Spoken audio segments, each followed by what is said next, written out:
சீமான் குறித்து அவதூறு பரப்பிய 2 யூடியூபர்கள் மீது வழக்கு பதிவு செய்யப்பட்டிருப்பதாக மதுரை மாவட்ட சைபர் கிரைம் காவல்துறை தெரிவித்திருக்கிறது. இருவர் மீதும் 5 பிரிவுகளின் கீழ் வழக்கு பதிவு செய்யப்பட்டிருப்பதாக மதுரை மாவட்ட சைபர் கிரைம் போலீசார் தெரிவித்திருக்கின்றனர். அறிக்கை தாக்கல் செய்யப்பட்ட நிலையில் வழக்கை முடித்து வைத்தது உயர்நீதிமன்ற மதுரை அமர்வு. அண்மை செய்தியாக பார்க்கிறோம். ஏற்கனவே நேற்றைய தினம் நடைபெற்ற வழக்கு விசாரணையின் போது சீமான் குறித்த விமர்சனங்கள் மீது ஏன் நடவடிக்கை எடுக்கவில்லை என்று நீதிபதி கேள்வி எழுப்பியிருந்தார்.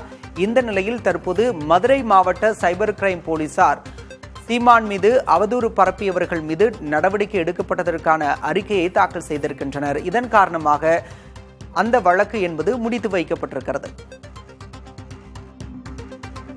சீமான் குறித்து அவதூறு பரப்பிய 2 யூடியூபர்கள் மீது வழக்கு பதிவு செய்யப்பட்டிருக்கிறது. 2 பேர் மீதும் 5 பிரிவுகளின் கீழ் வழக்கு பதிவு செய்யப்பட்டிருப்பதாக மதுரை மாவட்ட சைபர் கிரைம் காவல்துறை அறிக்கை தாக்கல் செய்திருக்கிறது.